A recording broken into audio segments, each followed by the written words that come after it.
A very good noon to each and every one of you. I am Richa Sharma. Welcome back to परचम। आज है 22 of March यानी 22 मार्च और आज के करंट अफेयर्स हमको करने हैं डिस्कस। इंडिया में कोई भी कॉम्पिटिटिव एग्जाम अगर आप दे रहे हो जिसमें करंट अफेयर कवर होता है तो ये सेशंस आपके लिए हाईली बेनिफिशियल होने वाले हैं। एनी वन डे एग्जामिनेशन किसी भी सेक्टर का हो, वो डिफेंस के लिए हो, टीचिंग के लिए हो, बैंक के लिए हो, बैंक वाले बच्चे वीकली करंट अफेयर्स अलग से आपके बैंकिंग और फाइनेंस के भी आते हैं, वो भी आपको देखने रहेंगे अलॉन्ग विद दीज सेशंस। आप स्टेट सिविल्स की भी तैयारी कर रहे हो और सेंट्रल लेवल की करंट अफेयर पूरी आप यहाँ से तैयार कर सकते हो। इनफैक्ट सिर्फ सेंट्रल सिविल सर्विसेज आप छोड़ दीजिए क्योंकि उसमें सारा कवरेज यहाँ से नहीं हो पाएगा, कुछ न्यूज़ आपको और डेप्थ में कवर करनी पड़ेगी जिसके लिए जल्दी हम बर्निंग इश्यूज रिज्यूम करेंगे। बाकी आप कोई भी एग्जाम अगर देते हो जिसमें करंट अफेयर आती है, these sessions are meant for you. ठीक है, चलिए। सो आज national calendar of India Saka calendar के हिसाब से फागुन महीना है, शुक्ल पक्ष है यानी चांद बढ़ता हुआ है और त्रयोदशी है, कुछ इस तरह का चांद देखने को मिलेगा। कल का जो सेशन था उसमें जाते जाते मैंने आपसे क्वेश्चन ऑफ द डे पूछा था, राइट? सो क्वेश्चन था who has been selected for the Saraswati Samman for the year 2023। 2023 के लिए सरस्वती सम्मान one of the highest literary honours जो इंडिया में दिए जाते हैं, लेखन की दुनिया के लिए दिए जाते हैं, के बिरला फाउंडेशन देती है। किसको चुना गया है इसके लिए? बिल्कुल राइट आंसर सबने दिया है, प्रभा वर्मा जी को चुना गया है। सेशन के दौरान आपसे काफ़ी सारे क्वेश्चंस मैंने मिडवे भी पूछे थे और एक रैंडम रिस्पांस मैंने एक स्टूडेंट का लिया है। आई हैड आस्क्ड यू कितनी CAPF यानी central armed police forces India के अंदर हैं, क्योंकि कल हमने देखा था CRPF ने अपना डे सेलिब्रेट किया था, कब? 19 ऑफ मार्च को, तो उसकी परेड के सेलिब्रेशंस हम पढ़ रहे थे। सो 7 CAPFs हैं। डाउन सिंड्रोम मैंने पूछा था कि क्यों होता है। सो क्रोमोसोम 21 जो है उसकी एक एक्स्ट्रा कॉपी हर एक सेल में बन जाती है, बिल्कुल राइटली मेंशन्ड, और इसलिए डाउन सिंड्रोम होता है। डाउन सिंड्रोम डे 21 मार्च, एक किस से हमने याद किया था, right? Jnanpith award I had asked you कितनी भाषाओं में दिया जाता है, बिकॉज जब हम पढ़ रहे थे सरस्वती सम्मान, तो सरस्वती सम्मान 22 लैंग्वेजेस में हमने देखा था दिया जाता है। ज्ञानपीठ अवार्ड 23 भाषाओं में, 22 हमारी लैंग्वेजेस जो कि शेड्यूल में कॉन्स्टिट्यूशन में मेंशन है, शेड्यूल 8 में। उसके अलावा इंग्लिश ज्ञानपीठ अवार्ड 23 लैंग्वेज में, 24 में नहीं, 24 लैंग्वेजेस में नहीं है। 24 में कौन सा आता है बताओ, वो भी बता दो। One of the highest honours है, ठीक है। सो 24 लैंग्वेजेस के लिए कौन सा literary award, one of the highest awards for literature in India दिया जाता है। देन हम पढ़ रहे थे स्टार्टअप इकोसिस्टम के अंदर इंडिया 3rd लेवल पे एज अ कंट्री लाई करता है। टॉप 2 देश कौन से हैं? पहला है US, दूसरा है चाइना। एनवायरमेंट डे मैंने आपसे पूछा था, विश्व पर्यावरण दिवस कब आता है? 5 जून को आता है, बिकॉज हम फॉरेस्ट्री डे के बारे में पढ़ रहे थे, वो भी कब आता है? 21 मार्च को आता है। और किरेन रिजिजू के बारे में मैंने पूछा था कि अभी कौन सी मिनिस्ट्री होल्ड कर रहे हैं। सो मिनिस्ट्री अर्थ साइंसेज वाली मिनिस्ट्री इनके पास है, और अब इनको एडिशनल चार्ज किसका मिल गया है? फूड प्रोसेसिंग का। क्यों?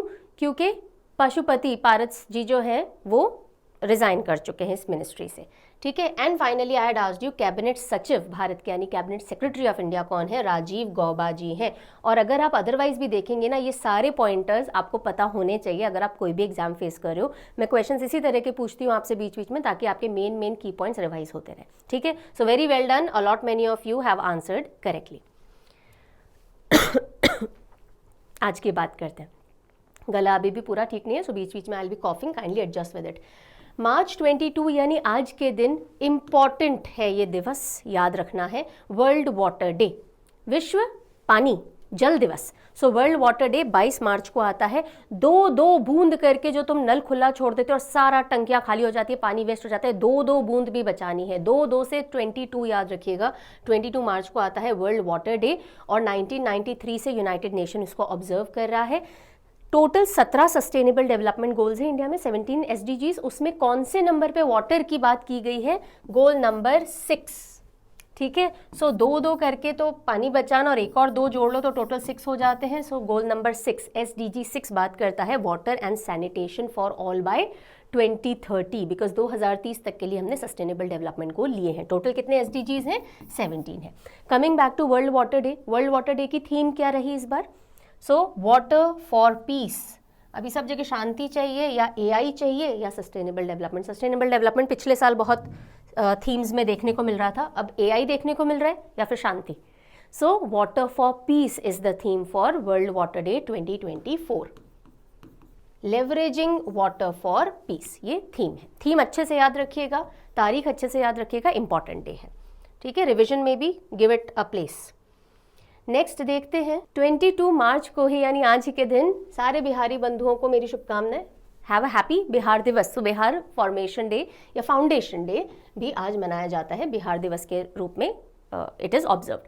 अब बिहार वाले बच्चों को तो ऑब्वियसली याद रहेगा कि कौन से दिन बिहार का फॉर्मेशन हुआ था, लेकिन बाकी बच्चों को याद करना है तो वर्ल्ड वाटर डे से एसोसिएट कर लीजिएगा कि हम 2-2 बूंद पानी बचाने की बात कर रहे हैं ना, तो बिहार वाले तो बहुत ही आगे, बाहर भी पानी वेस्ट नहीं होने देते हैं। बिहार से बाहर आप थोड़ा एसोसिएट कर लीजिएगा, बिहार वाले 2-2 बूंद पानी का 1-1 बूंद सारी बूंदें पानी बचाते हैं, right. So Bihar and water का आप एसोसिएशन करेंगे तो 22 मार्च आपको याद अच्छे से रह जाएगा।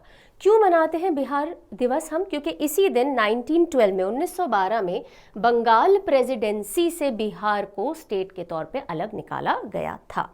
ओके, अब बात यहीं ख़त्म नहीं करेंगे, थोड़ा बिहार के बारे में जानते हैं, सीएम, गवर्नर और भी कुछ जो इंपॉर्टेंट चीज़ है। सो नीतीश कुमार जी सीएम हैं, बने हुए हैं, पार्टी बदल देते हैं पर सीएम बने रहते हैं। राजेंद्र आर्लेकर जी, अरे लेकर हम दीवाना दिल, इससे मैं आर्लेकर जी याद करवाती हूँ ना, बिहार के गवर्नर हैं। पटना राजधानी सबको पता है। इंपॉर्टेंट लैंग्वेजेस जो बिहार में बोली जाती है, हिंदी उर्दू तो है ही, संथाली, मैथिली, भोजपुरी, ये भी बिहार के अंदर प्रमुख रूप से बोली जाती हैं। एक नेशनल पार्क है बिहार में, वाल्मीकि नेशनल पार्क, ठीक है। वाइल्ड लाइफ सैंक्चुरीज हैं कुछ, लेकिन एक इंपॉर्टेंट वन हम देख रहे हैं, Vikramshila Gangetic dolphin wild life sanctuary, जो हमारा नेशनल एक्वेटिक एनिमल है गैंजेटिक डॉल्फिन, उसके कंजर्वेशन के लिए बनाई गई है। काबरताल वेटलैंड रामसर साइट है एकमात्र बिहार की, काबरताल। बिहार में काबा है ना, तो उससे काबरताल याद रखिएगा। 2 यूनेस्को वर्ल्ड हेरिटेज साइट हैं बिहार के अंदर, एक है नालंदा महाविहार नालंदा के अंदर, और दूसरे है महाबोधि टेम्पल कॉम्प्लेक्स बोध गया का, राइट। और यहाँ के फोक डांसेस की बात करें तो बहुत फेमस 2 आते हैं, एक तो जाटिन आता है और दूसरा विदेशी आता है, और भी बहुत सारे हैं पर ये 2 मैंने यहाँ पे मेंशन किए हैं। लिट्टी चोखा को मत भूलिएगा, यहाँ का फेमस क्विजीन में आता है, लोकल क्विजीन। चलिए अब आगे बढ़े, उससे पहले जो बच्चे नए जुड़े हैं उनको मैं बता दूं, जो भी हम पढ़ते हैं उसकी डेली पीडीएफ आपको अवेलेबल करवाई जाती है, हिंदी में अलग, इंग्लिश में अलग। तो सभी मीडियम के बच्चे, हिंदी इंग्लिश मतलब दोनों, आराम से एक्सेस कर सकते हो। परचम ऐप के फ्री मटेरियल सेक्शन में जाइए, स्टोर में जाइएगा। परचम ऐप अगर आपके पास डाउनलोडेड है, स्टोर पे क्लिक कीजिएगा, फ्री मटेरियल सेक्शन दिखेगा, वहाँ आपको अवेलेबल हो जाती है। नहीं तो परचम के टेलीग्राम प्लेटफॉर्म पे, चैनल पे भी डेली अपडेट कर दी जाती है, अभी तक मिल गई होगी आपको। वीकली और मंथली करंट अफेयर अगर मैगजीन चाहिए जो हाईली ऑर्गेनाइज होती है, कैटेगरी वाइज लगी हुई होती है, प्रिंट फ्रेंडली होती है, तो उसके लिए आपको परचमclasses.in पे जाना होगा। ये वेबसाइट है। जैसे कि फरवरी की पूरी मंथली मैगजीन आ रखी है, सवाल ई बुक भी वहाँ पर आपको फरवरी की मिल जाएगी। सवाल क्या है? सवाल MCQs का कंपाइलेशन होता है विथ एक्सप्लेनेशन। हर महीने 150 से ज़्यादा MCQs करंट अफेयर के विथ डिटेल एक्सप्लेनेशन आपको दिए जाते हैं। ये भी मंथली है और ये भी मंथली है। यहाँ पे पूरा न्यूज़ का कंपाइलेशन होता है, थियरी न्यूज़ कैटेगरी वाइज जो भी आप पढ़ते हो उसी का, और यहाँ पे क्वेश्चंस का विथ एक्सप्लेनेशन कंपाइलेशन होता है। ये दोनों आपको परचमclasses.in पे मिलेंगे। सब्सक्रिप्शन चाहिए अगर तो आपको परचम ऐप पे जाना पड़ेगा। अब सब्सक्रिप्शन आप CA के PDFs का लेना चाहें तो अलग से ले सकते हैं, और बाकी सारे वीडियोस के PDF का भी तो PDF बैंक से ले सकते हैं। प्लीज़ डिस्क्रिप्शन रीड कीजिएगा। कोई भी डाउट, क्वेरी, कन्फ्यूजन है तो हेल्पलाइन नंबर है, ईमेल एड्रेस है, ऐप चैट है, वहाँ पे बातचीत करके ही कुछ भी चीज़ बाय कीजिएगा। कन्फ्यूजन में कुछ नहीं लेना है, ठीक है। बाद में आप भी परेशान नहीं होने चाहिए, टीम भी परेशान नहीं होनी चाहिए। चलिए आगे बढ़ते हैं।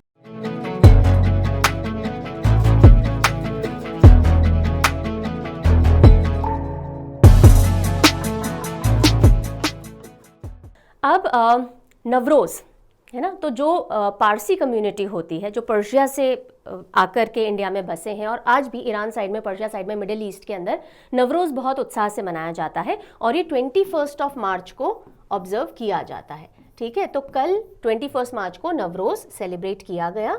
इस त्यौहार के बारे में देखते हैं। इंटरनेशनल नवरोज़ डे पूछा जाए तो 21 मार्च है। सो ये डिक्लेयर कर दिया गया है कि भाई 21 मार्च को ही नवरोज़ मनाया जाएगा, और इसकी स्पेलिंग्स वेरी कर जाती हैं।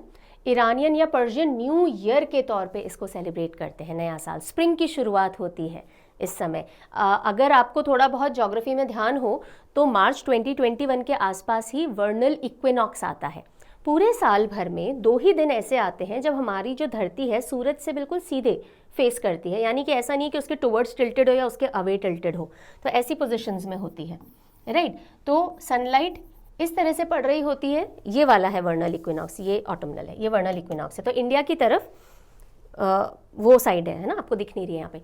तो almost equal day and night वाला जो टाइम होता है, दिन होते हैं 2 पूरे साल के, उनको इक्विनॉक्स कहा जाता है। एक आता है मार्च 20-21 के आसपास, इट इज कॉल्ड वर्नल इक्विनॉक्स, और इंडिया में इस समय स्प्रिंग की शुरुआत हो रही होती है, यानी कि बसंत की शुरुआत हम मानते हैं। और एक आता है ऑटमनल इक्विनॉक्स, वो सितंबर में पड़ता है, ठीक है। सो इसी वर्नल इक्विनॉक्स के समय ही ज़ोरास्ट्रियंस अपना न्यू ईयर भी सेलिब्रेट करते हैं। 21 मार्च को इंटरनेशनल नवरूज डे मनाया जाता है, ठीक है।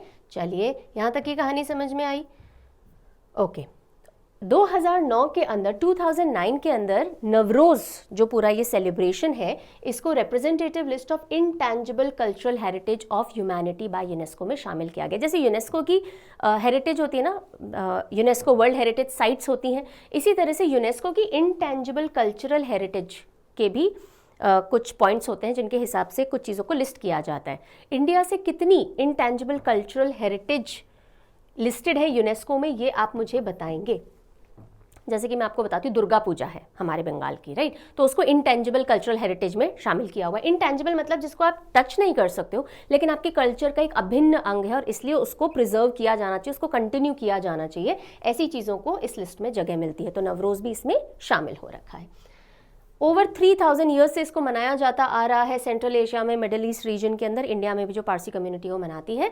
2010 के अंदर, 2010 में यूनाइटेड नेशन ने डिक्लेयर किया था कि मार्च 21 को हम इंटरनेशनल नवरोज डे की तरह मनाएंगे। ठीक है जी, क्लियर हो गया? आगे बढ़ते हैं। अब कल ना कुछ एक बच्चों ने मेंशन किया कि मैम एक और दिवस पड़ता है जो आपने नहीं पढ़ाया, वो इसलिए नहीं पढ़ाया बिकॉज आज कवर करना था। कल ऑलरेडी 3 दिन का सीए हम ले रहे थे। तो ओडिशा ने सेलिब्रेट किया पाखला दिवस। ओके, सो पाखला दिवस या पाखला डे मनाया गया 20 मार्च को। और पाखला एक राइस की डिश होती है, थोड़ा सा फर्मेंटेड वाटर और राइस होता है, और कुछ एक चीज़ें उसमें और ऐड की जाती है, कुक्ड राइस होता है, और ये इनफैक्ट जगन्नाथ मंदिर में भी भोग की तरह अर्पण किया जाता है। सो पाखला दिवस कौन सा स्टेट सेलिब्रेट करता है? कौन सा स्टेट सेलिब्रेट करता है? ओडिशा करता है, ओडिशा, याद रखिएगा इसको। चलिए, MNOPQRSTA से होता है ना, तो ओडिशा पाखला दिवस मनाता है। चलिए आगे बढ़ेंगे। अब हम आते हैं अपॉइंटमेंट की तरफ। इंपॉर्टेंट डेज पे सारा हमने डिस्कशन कर लिया। अपॉइंटमेंट में सबसे पहला हम देखते हैं कि भूषण गगरानी जी जो हैं वो नए बीएमसी कमिश्नर बन चुके हैं। बीएमसी कमिश्नर बने हैं, देखें तो ये स्टेट इन्फो है, स्टेट न्यूज़ सेक्शन में आती है, बिकॉज मुंबई महाराष्ट्र से रिलेटेड न्यूज़ है। लेकिन बीएमसी जो है ना, ये क्या है अभी मैं पूरा बताती हूँ। म्यूनिसिपल कॉरपोरेशन है और मुंबई की है, और सबसे अमीर म्यूनिसिपल कॉरपोरेशन इंडिया की जो है वो बीएमसी है। बीएमसी के नए कमिश्नर कौन बने हैं? भूषण गगरानी जी बने हैं। तो इनकी गागर में तो सागर आ गया, इनके पास इतनी महंगी, इतनी अमीर बीएमसी को मैनेज करने की जिम्मेदारी मिली है। गागर में सागर सुना है? तो गगरानी जी याद रखिएगा। ईसीआई यानी इलेक्शन कमीशन ऑफ इंडिया जो है, उन्होंने ऑर्डर किया कि भूषण गगरानी जी को नया बीएमसी कमिश्नर बना दिया जाए। सो भूषण गगरानी न्यू कमिश्नर बने हैं बृहन मुंबई, जिसको हम ग्रेटर मुंबई कहते हैं, प्रॉपर मुंबई जो है, बृहन मुंबई म्यूनिसिपल कॉरपोरेशन के। अभी ये additional chief secretary CM office के अंदर वर्क कर रहे हैं। Now he will be taking over from Iqbal Singh Chahal. BMC के बारे में मैंने आपको बताया, म्यूनिसिपल कॉरपोरेशन है ग्रेटर मुंबई की, जो कि मुंबई को गवर्न करती है, and it is the richest municipal corporation. Then अब हम स्टेट से चलते हैं सीधे इंटरनेशनल अपॉइंटमेंट पे। अभी हमने मुंबई म्यूनिसिपल कॉरपोरेशन का देखा था अपॉइंटमेंट, अब हम चलेंगे एक्सटर्नल अफेयर्स मिनिस्ट्री ने 2 एनओआई यानी राजदूत, यानी हमारे एम्बेसडर्स दूसरी कंट्री में जो होते हैं, उनके अपॉइंटमेंट डिक्लेयर किए हैं। 2 ऐसे लोग हैं। पहला नाम है सोमेंदु बागची, अमी बागची, हाँ, सोमेंदु बागची जी, और दूसरे अभिलाषा जोशी जी।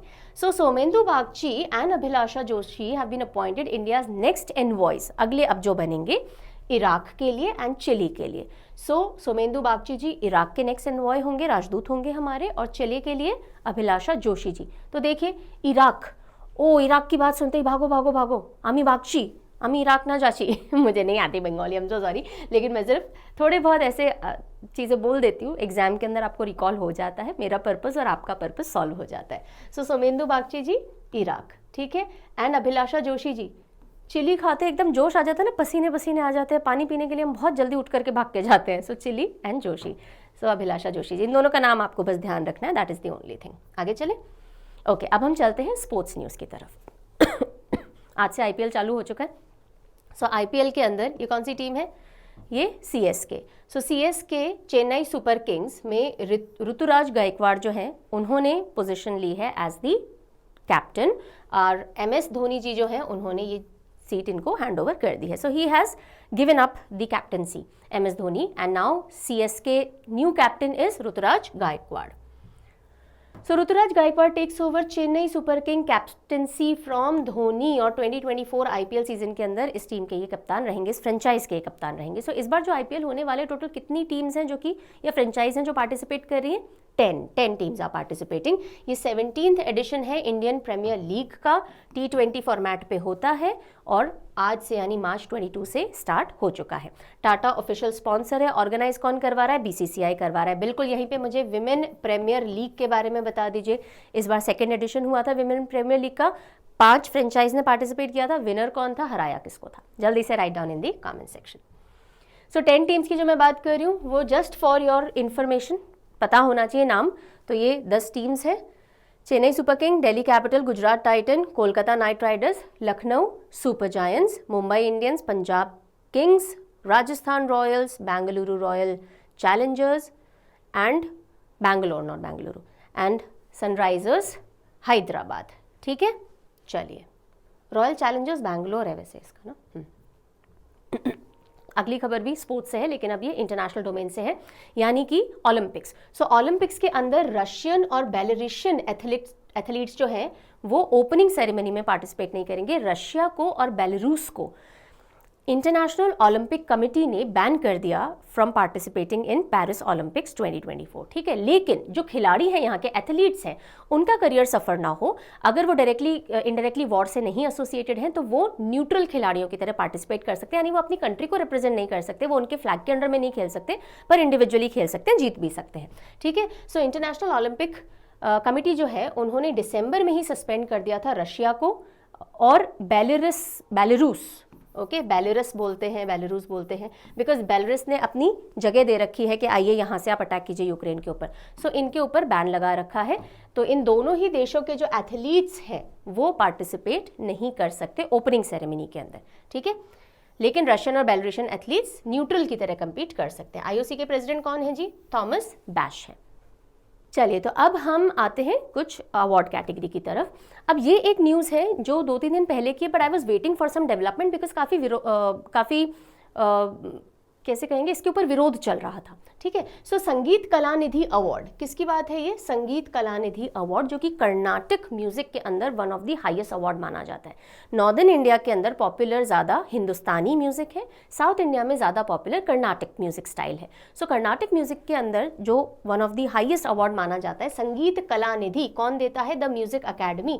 वो किसको कन्फर किया गया है, किसका नाम अनाउंस किया गया है? TM कृष्णा जी का नाम अच्छे से याद रखिएगा, TM कृष्णा।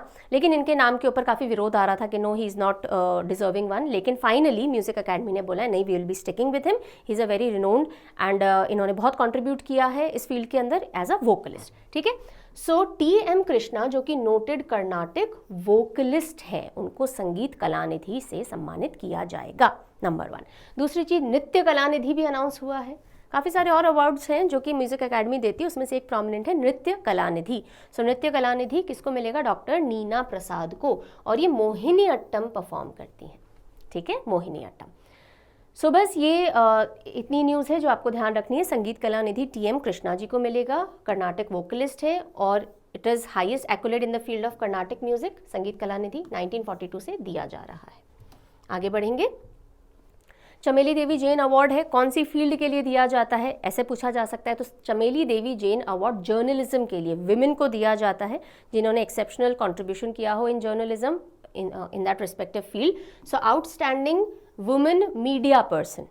ठीक है, और 2 फीमेल के बीच में इस बार शेयर हुआ है, ऋतिका चोपड़ा एंड ग्रीष्मा कुठार। तो अब इसको देख लेते हैं। Chameli Devi Jain award 2024 outstanding women media person of the year, और 2 जर्नलिस्ट ने इस बार शेयर किया है। ठीक है, मीडिया पर्सन्स को दिया जाता है। मीडिया फाउंडेशन है जो कि अवार्ड देती है। तो कौन सी फील्ड के लिए दिया जाता है? मीडिया जर्नलिज्म के लिए दिया जाता है। और चमेली देवी जैन जी जो हैं वो फ्रीडम फाइटर रह चुकी हैं, कम्युनिटी रिफॉर्मर रह चुकी हैं, जेल गई हैं देश के लिए, और उन्हीं के ऑनर के अंदर ये अवार्ड दिया जाता है। ठीक है, चलो आगे बढ़ेंगे।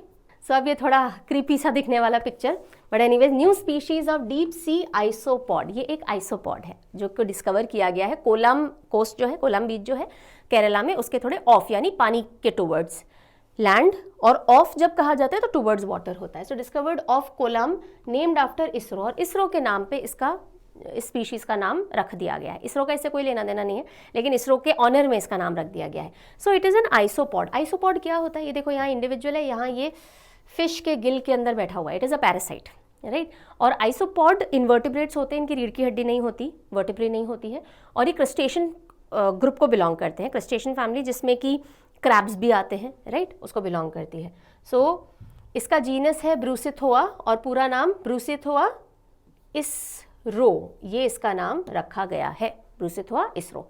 सो डीप सी आइसोपॉड है, कोलम कोस्ट केरला के ऑफ साइड में मिला है, टाइनी फिश पैरासिटिक क्रस्टेशियन है, इन्वर्टिब्रेट है, ठीक है, ब्रूसिथोआ इसरो, इसरो के नाम पे नाम रख दिया गया है। अगली खबर आ रही है, एक कंपनी है जिसको मिनी रत्ना 1 स्टेटस मिल चुका है। सो मिनी रत्ना 2, मिनी रत्ना 1, नवरत्ना, महारत्ना, इस तरह से कंपनीज ऊपर प्रोग्रेस करती हैं बेस्ड ऑन उनका रेवेन्यू कितना जनरेट हो रहा है, उनकी नेटवर्थ कितनी है, ठीक है, मार्केट में स्टैंडिंग कितनी है, ये सारी के चीज़ों के बेसिस पे, यानी वो कंट्री को कितना कंट्रीब्यूट कर पा रही हैं, उस बेसिस पे इनको रैंकिंग रेटिंग्स दी जाती है, मतलब स्टेटस दिया जाता है। सो ग्रिड इंडिया, कौन सी कंपनी की हम बात कर रहे हैं, ग्रिड इंडिया को एलिवेट कर दिया गया है मिनी रत्ना कंपनी स्टेटस पे, mini Ratna 1 CPSE, central public sector and enterprise. So grid India achieves mini Ratna status, grid controller of India limited इसका पूरा नाम है। 2009 में बनी थी, SR नरसिम्हन, नरसिंह भगवान थे ना, हाँ।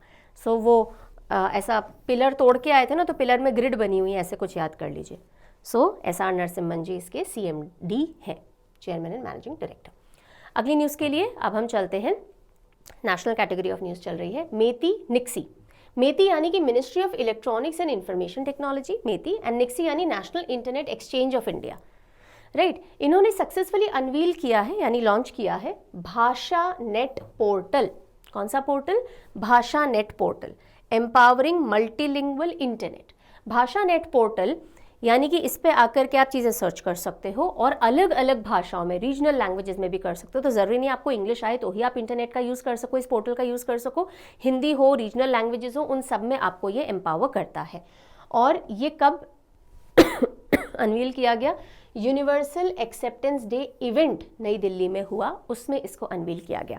तो देखिए, यूनिवर्सल एक्सेप्टेंस डे यानी कि जो भी सर्विसेज चल रही हैं, जो भी हमारे कंटेंट हैं, जो भी हमारी नॉलेज है, वो यूनिवर्सली एक्सेप्टेड होनी चाहिए, हमारी जो भाषाएं हैं वो भी यूनिवर्सली एक्सेप्टेड होनी चाहिए।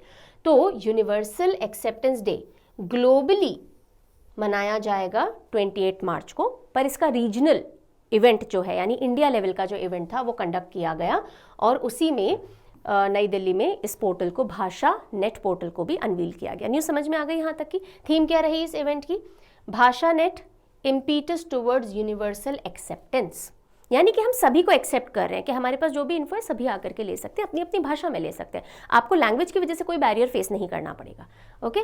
और ये जो ग्लोबल यूनिवर्सल एक्सेप्टेंस डे है 28 मार्च को कहाँ सेलिब्रेट होगा, बेलग्रेड सर्बिया के अंदर सेलिब्रेट होगा। अब देखिएगा, ये जो भाषा नेट पोर्टल है ये एक मल्टीलिंगुअल, अलग अलग भाषाओं का internet and universal acceptance initiative है। सो इंटरनेट सर्विसेज भी है, विदाउट लैंग्वेज बैरियर आप कम्युनिकेट कर सकते हो, प्रोसेस रिट्रीव कर सकते हो, इन्फॉर्मेशन कुछ डाल सकते हो, ले सकते हो। और इस भाषा नेट पोर्टल को डेवलप किसने किया है, CDAC ने, यानी centre for development of advance computing, along with NIXI. NIXI क्या है, national internet exchange of India. और जो सेक्रेटरी है मेती के, S कृष्णन जी, उन्होंने इस पोर्टल को अनवील किया। Got it? सो ये पोर्टल जो है इसका नाम याद रखिएगा, भाषा नेट हमारा पोर्टल है। यूनिवर्सल एक्सेप्टेंस डे इवेंट में हमने न्यू दिल्ली में इसको लॉन्च किया था। इसी तरह से देखिए, local language name website .in है ना, जैसे तो .भारत भी चलेगा, @ मेरा .भारत ऐसे करके, सो अलग अलग लैंग्वेजेस के अंदर एप्लीकेशन, साइट, ये सब वर्क करेगी। अब ये क्या है भाई, आपने रिसीव किया होगा विकसित भारत संपर्क के तहत एक व्हाट्सएप मैसेज मैंने रिसीव किया, आपने भी किया ही होगा, right. So government of India की तरफ से इस तरह का एक मैसेज आया जिसमें एक PDF था कि हमने इतनी सारी स्कीम्स लॉन्च की हैं, ये किया है, वो किया है। सो जो इलेक्शन कमीशन ऑफ इंडिया है उन्होंने मेती को बोला है, जो मिनिस्ट्री है इन्फॉर्मेशन IT वाली, कि भाई इमीडिएटली रोक दीजिए जो डिलीवरी आप कर रहे हो ना विकसित भारत संपर्क मैसेजेस की ओवर व्हाट्सएप, बिकॉज अभी क्या लग रखी है, आचार संहिता लग रखी है, मॉडल कोड ऑफ कंडक्ट लग रखा है, तो आप कुछ भी प्रचार प्रसार इस तरह से नहीं कर सकते हो जो कि दूसरी पार्टीज नहीं कर सकती। ऐसा कोई भी अनड्यू एडवांटेज आपको नहीं मिलना चाहिए। इस समय सभी पार्टीज के पास एक तरह से कॉमन प्लेटफॉर्म होना चाहिए। सो कंप्लाइंस रिपोर्ट भी मांगी है मेती से कि भाई ऐसा क्यों हो रहा है, व्हाट्सएप पे हर एक नागरिक के पास में क्यों जा रहा है ये मैसेज सरकार का, और गवर्नमेंट इनिशिएटिव जो भी है वो फोन पे आप डिलीवर कर रहे हो, मतलब अपनी पार्टी का प्रचार प्रसार करने में लगे। अभी लग रखा है मॉडल कोड ऑफ कंडक्ट यानी आचार संहिता, जैसे ही अनाउंसमेंट हो गया था शेड्यूल का इलेक्शन के, तो you can not be doing this, got it. अब ये मैंने न्यूज़ क्यों ली, न्यूज़ ली है मॉडल कोड ऑफ कंडक्ट बताने के लिए, बस और कुछ नहीं, और उस न्यूज़ का कोई काम नहीं है। सो आर्टिकल 324 ऑफ कॉन्स्टिट्यूशन जो है उसके तहत election commission of India ensure करता है मॉडल कोड ऑफ कंडक्ट। इसमें लिखा हुआ नहीं है मॉडल कोड ऑफ कंडक्ट के बारे में, स्टेट्यूटरी बैकिंग नहीं है मॉडल कोड ऑफ कंडक्ट की, यानी आपको कॉन्स्टिट्यूशन में कहीं भी देखने को नहीं मिलेगा कि मॉडल कोड ऑफ कंडक्ट लागू कर देना चाहिए, नहीं। लेकिन आर्टिकल 324 बोलता है कि भाई फ्री एंड फेयर इलेक्शंस होने चाहिए। क्या बोलता है ये आर्टिकल, इलेक्शन के बारे में बात करता है, फ्री और फेयर होने चाहिए, सबके लिए समान अपॉर्चुनिटीज होनी चाहिए, और उसी के तहत MCC को लागू किया जाता है। But do make it a point, ध्यान रखिएगा, there is no statutory backing to MCC, कोई लीगल बैकिंग भी नहीं है, कॉन्स्टिट्यूशनल बैकिंग भी नहीं है MCC की, ठीक है। Model code of conduct date of announcement of election schedule से ही लागू कर दिया जाता है, और जब तक इलेक्शन पूरे नहीं होते चलता रहता है, ठीक है। अभी जनरल इलेक्शंस हो रहे हैं लोकसभा के, तो पूरी कंट्री के ऊपर एप्लीकेबल है। बस आर्टिकल का नंबर ध्यान रखिएगा जो कि फ्री एंड फेयर इलेक्शन से डील करता है, आर्टिकल 324। और MCC कब से चालू हो जाता है, date of announcement of election से चालू हो जाता है। इसकी कोई स्टेट्यूटरी बैकिंग नहीं है। कॉन्स्टिट्यूशनल बैकिंग यानी कॉन्स्टिट्यूशन में लिखा हुआ होना, स्टेट्यूटरी बैकिंग यानी किसी न किसी लॉ के तहत इसकी बैकिंग होना, कि भाई अगर ऐसा नहीं किया तो ये धारा वगैरह आपके ऊपर लग जाएगी, नहीं लगाई जा सकती, कोई लॉ नहीं है, गाइडलाइंस हैं ये बेसिकली। अगली खबर की तरफ चलेंगे। चाइना के जो कमेंट्स हैं अरुणाचल को लेकर के वो बढ़ते जा रहे हैं जब से प्रधानमंत्री जी ने अरुणाचल का दौरा किया है और सेला टनल इनॉग्रेट किया है, और तब से चाइना ने फिर अपना एक बयान पेश किया कि अरुणाचल हमारी टेरिटरी के अंडर में आता है। और US ने फिर एक जवाब दिया, अपना स्टेटमेंट दिया कि US ने कहा हम रिकॉग्नाइज करते हैं अरुणाचल इंडियन टेरिटरी में है जी, चाइना की टेरिटरी में नहीं है। चाइना बोल रहा है US आपको क्या लेना देना, ये मेरा और भारत का मुद्दा है, आप बीच में अपनी रोटी क्यों सेक रहे हो। सो इस तरह से कुछ इंटरनेशनल आपस में बहसबाजी चल रही है चाइना, US, इंडिया के ट्रायंगल के अंदर। सो US recognises Arunachal Pradesh as Indian territory, ठीक है जी। चाइना ने टेरिटोरियल क्लेम किए लाइन ऑफ एक्चुअल कंट्रोल के अंदर, वो अरुणाचल को अपनी ही टेरिटरी मानता है, साउथ ऑफ तिब्बत मानता है। इनफैक्ट अरुणाचल के लिए चाइना ने जांगनान नाम भी दे रखा है, राइट, और अपनी टुकड़ियों को वहाँ पोस्ट करता ही रहता है। अब हमने सेला टनल क्यों बनाया है, ताकि जो हमारा तवांग डिस्ट्रिक्ट है बिल्कुल बॉर्डर एरिया के पास में, वहाँ तक हमारी आवाजाही बहुत अच्छे से सुचारू रूप से चल सके, चाइना हमारी हर हरकतों पे नज़र भी ना रख सके, और हमारा जो वो एरिया है हमारी टेरिटरी के अंदर स्ट्रांगली रहे। और इसी के चलते अब वापस चाइना ने अपना बयान दिया था, ठीक है। बस इतनी सी बात है। सेला टनल हमने न्यूज़ में पढ़ा ही था, सेला टनल 13,000 फीट के ऊपर अरुणाचल के अंदर इनॉग्रेट किया गया है। Then 4th Shanghai corporation organisation यानी SCO स्टार्टअप फोरम ऑर्गेनाइज हुआ नई दिल्ली के अंदर। 4th एडिशन SCO का स्टार्टअप फोरम, जिसमें जितने भी SCO कंट्रीज हैं, शांघाई कॉर्पोरेशन ऑर्गेनाइजेशन से रिलेटेड कंट्रीज हैं, total 8 countries are there.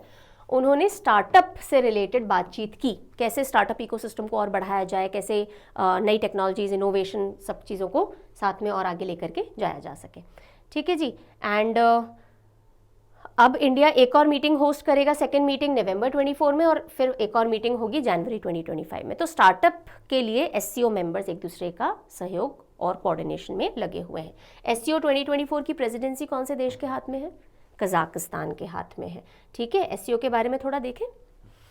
So there are total 8 countries I told you, है ना। कैसे याद करें, देखो कुछ मोटे मोटे प्लेयर्स तो याद होंगे, चाइना, इंडिया, पाकिस्तान, रशिया, ये 4 तो पता है। तो ऐसे देखो, चाइना ट्रक इन पाक, चाइना का ट्रक पाकिस्तान में पहुंच गया है। सो चाइना ट्रक अभी मैं करवाती हूँ। इन से इंडिया, पाक, ये 3 देश तो हो गए। अब ये जो छुटकू छुटकू देश आपको दिख रहे हैं, छोटे नहीं हैं, पर usually middle east countries confuse करते हैं, तो उसके लिए ट्रक हमने यूज़ किया है TRUKK। सो टी से हो जाएगा हमारा ताजिकिस्तान, ओके, आर से रशिया है, यू से आपका हो गया ये उज्बेकिस्तान, के से आपका आ गया किर्गिस्तान और दूसरे के से आ गया कजाकिस्तान। सो चाइना, ट्रक, इन, पाक से आप ये 8 कंट्रीज को याद कर सकते हो, 1 2 3 4 5 6 7 एंड 8। चलिए आगे देखते हैं थोड़ा। So Shanghai corporation organization China Shanghai के अंदर इस्टेब्लिशमेंट में आया था 2001 में। अब टोटल 8 मेंबर्स हैं और इंडिया और पाकिस्तान ने फुल मेंबरशिप के तौर पे 2017 के अंदर इसको ज्वाइन किया था। हेडक्वार्टर बीजिंग चाइना में है। जांग मिंग अभी सेक्रेटरी जनरल है शंघाई कॉर्पोरेशन ऑर्गेनाइजेशन के। अगर हम जोग्राफिकली देखें ना तो it is one of the largest regional organisations, the largest rather regional organisation जो किसी रीजन के, जैसे एशिया से रिलेटेड ही है, तो रीजनल ऑर्गेनाइजेशन जोग्राफिकल वाइज सबसे बड़ी SCO ही है, शंघाई कॉर्पोरेशन ऑर्गेनाइजेशन। ये आखिरी खबर है, इसके बाद हम रिवीजन और प्रैक्टिस क्वेश्चंस पे बढ़ जाएंगे। The global e waste monitor 2024, ये रिपोर्ट आई है सामने। ग्लोबल ई वेस्ट मॉनिटर, जो हमारा इलेक्ट्रॉनिक वेस्ट होता है, अब जैसे आप मोबाइल यूज़ कर रहे हो, गैजेट्स यूज़ कर रहे हो, लैपटॉप यूज़ कर रहे हो, कुछ भी इलेक्ट्रॉनिक आइटम, चार्जर वगैरह यूज़ कर रहे हो, ख़राब हो जाता है तो वो ई वेस्ट बन जाता है। उस ई वेस्ट को अगर आपने रिसाइकिल नहीं किया तो जैसे बाकी कचरों का ढेर लगता है, ई वेस्ट का भी ढेर लगता है। ई वेस्ट के अंदर एक बहुत हार्मफुल एलिमेंट भी होता है, मर्करी, राइट। तो इसलिए ई वेस्ट बहुत बड़ा खतरा बन के सामने आ रहा है। UNITAR global e waste monitor report सामने आई है। सो यूनाइटेड नेशन की 4th global e waste monitor report, ये नेम है प्रॉपर उस रिपोर्ट का, ग्लोबल ई वेस्ट मॉनिटर यानी जेम रिपोर्ट। किसने सामने लाई है? ITU यानी इंटरनेशनल टेलीकम्युनिकेशंस यूनियन।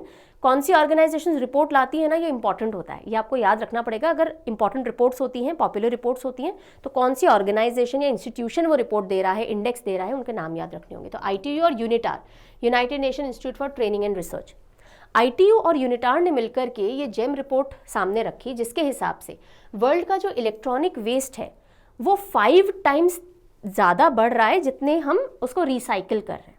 यानी जब तक हम एक पीस रिसाइकिल करते हैं, 5 पीसेस और वेस्ट के अंदर ऐड हो जाते हैं, ठीक है, 5 टाइम्स फास्टर देन डॉक्यूमेंटेड ई वेस्ट रिसाइकलिंग। डॉक्यूमेंटेड यानी जिसका कहीं ना कहीं डेटा है। अराउंड 62 मिलियन टन ई वेस्ट हमने 2022 में जनरेट किया, राइट। और ऐसा एक्सपेक्टेड है कि 2030 तक, 2030 तक 82 मिलियन टन हम फिल और कर देंगे। और अगर आप इसको ऐसे समझे, ट्रैक्टर ट्रॉलेज होते हैं ना, तो ट्रैक्टर्स को अगर धरती के अराउंड घुमा दो तो बम्पर टू बम्पर टच करके पूरा ग्लोब कवर कर ले, इतना ई वेस्ट हमने जनरेट किया है 2022 के अंदर। देन UN सेज 22% ई वेस्ट जो है वो रिसाइकिल हो पाया है 2022 के अंदर। 2022 में जितना भी हमने ई वेस्ट प्रोड्यूस किया उसका कितना परसेंटेज हम रिसाइकिल कर पाए? सिर्फ 22% कर पाए हैं। और 2030 के एंड तक हम सिर्फ 20% ई वेस्ट रिसाइकिल कर पाएंगे। क्यों? क्योंकि ज़्यादा ई वेस्ट प्रोड्यूस होगा ना। अब हमारे इलेक्ट्रॉनिक्स यूज़ करने की टेंडेंसी बढ़ गई है, तो प्रोडक्शन भी बहुत हो रहा है। शॉर्ट टाइम के लिए हम यूज़ करते हैं, छोड़ देते हैं, नया ले लेते हैं। आप देखो कोई भी मॉडल निकलता है, विद इन फ्यू मंथ्स नए मॉडल्स निकलने लग गए हैं, ठीक है। इसलिए अब फ्यूचर में रिसाइकलिंग और स्लो होती जाएगी। हमें इसको कम से कम 60% पे लाने की ज़रूरत है अगर हमें प्रॉफिटेबल रखना है इन टर्म्स ऑफ हमारी health end of course the industry. धरती के बारे में ज़्यादा बात कोई अभी इस मुद्दे पे नहीं कर रहा है। रिसाइकलिंग होगी तो ऑब्वियसली आपको फ्रेश प्रोडक्शन की बहुत ज़्यादा ज़रूरत नहीं पड़ेगी। हालांकि बहुत छोटा एलिमेंट होता है रिसाइकलिंग का, जिससे कि आप अपनी नीड्स पूरी कर सकते हो। इसमें से कुछ कुछ एलिमेंट आप वापस से यूज़ कर सकते हो। एनी विच वेज, कौन सा कॉन्टिनेंट है जिसमें सबसे ज़्यादा रिसाइकलिंग हुई? यूरोप में। क्यों? क्योंकि सबसे ज़्यादा प्रोडक्ट कंजम्पशन जो था, नॉट कंजम्पशन सॉरी, सबसे ज़्यादा जो पर कैपिटा वेस्ट था वो भी यूरोप से ही प्रोड्यूस होता है। सो रिसाइकलिंग एंड कलेक्शन रेट 40% रहा यूरोप में, पर कैपिटा वेस्ट भी यहाँ पे हाईएस्ट था। अफ्रीका में रिसाइकलिंग भी सबसे कम रही, वेस्ट भी सबसे कम था। इस चार्ट से आप थोड़ा देख सकते हो। यूरोप, ये जो आपको ग्रे कलर दिख रहा है, ई वेस्ट जनरेटेड पर कैपिटा, ये जनरेटेड है और ये रिसाइकल्ड है। सो अफ्रीका इधर है, एशिया सेकेंड लास्ट आता है। अच्छा, ये एक स्लाइड मैंने ऐड की है, एक छोटा करेक्शन इसमें है। कल I don't know how, but ये बड़ा ब्लंडर ही मैं कहूँगी, मैंने हिंडौन एयरफोर्स स्टेशन आपको जोधपुर बता दिया। हिंडौन एयरफोर्स तो स्टेशन तो एशिया का सबसे बड़ा एयरफोर्स बेस है, वो गाजियाबाद उत्तर प्रदेश के अंदर है। कल हमने न्यूज़ पढ़ी थी कि Indian army inducts first Apache 451 aviation squadron, ठीक है। तो अपाचे हेलीकॉप्टर्स जो हम खरीद रहे हैं यूएस से, जो मई में आएंगे, वो आएंगे कहाँ? हिंडौन एयरफोर्स स्टेशन पे उनको पहले रिसीव किया जाएगा। उनके लिए जो हमने स्क्वाड्रन तैयार किया है ट्रेनिंग वाला, वो हमने जोधपुर में तैयार किया है, ठीक है। तो ये हेलीकॉप्टर्स आएंगे जोधपुर में, इनके ऑलरेडी लोग तैयार हैं ट्रेनिंग के लिए, फिर वो वहाँ भेज दिए जाएंगे। तो हिंडौन एयरफोर्स स्टेशन याद रखिएगा, गाजियाबाद उत्तर प्रदेश के अंदर है, and it is the largest air force base in Asia, biggest, ठीक है। चलिए, बस ये करेक्शन था, that was a very silly error that I made yesterday. चलो,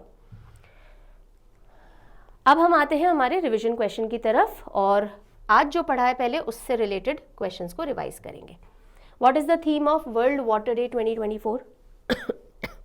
वर्ल्ड वाटर डे, विश्व जल दिवस का विषय या थीम इस बार की क्या रही? सोचिए, मैंने कहा था पीस बहुत चल रही है ना, leveraging water for peace. Okay, then next, who has been appointed as India's next ambassador to Iraq? Iraq, India के नेक्स्ट एम्बेसडर या एनवॉय टू इराक, किसका नाम सामने आया है? बागची, आमी Bagchi, yes, Somendu Bagchi ji, yes. Next, which organization released fourth global e-waste monitor report? fourth GEM global e-waste monitor report कौन सी organisations ने रिलीज की? बताइए। ऑप्शन सी होगा, ITU और यूनिटार ने मिलकर के इसको रिलीज किया। Which astronomical event typically aligns with celebration of Navroz? Navroz के साथ कौन सा एस्ट्रोनॉमिकल इवेंट होता है, यानी धरती और स्पेस के अंदर, नॉट धरती, स्पेस के अंदर कुछ ऐसा इवेंट होता है जो नवरोज के साथ ही ऑलमोस्ट आता है। कौन सा चीज़ है? सॉल्स्टिस है? नहीं। इक्विनॉक्स है? कौन सा? वर्नल इक्विनॉक्स। वर्नल इक्विनॉक्स जो कि स्प्रिंग के टाइम होता है, उसको वर्नल इक्विनॉक्स कहते हैं, ठीक है। चलिए,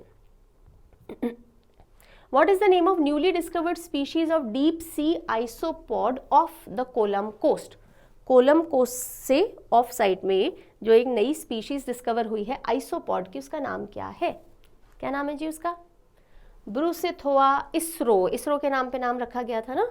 चलिए, अब कुछ कल जो हमने 3 दिन के करंट अफेयर कवर किए थे, क्योंकि मैं बीमार थी, हाँ जी, तो अब उससे रिलेटेड क्वेश्चंस प्रैक्टिस करते हैं। Which countries are participating in bilateral tri service exercise tiger triumph 24? Tiger triumph 24 में कौन से दो देश पार्टिसिपेट कर रहे हैं?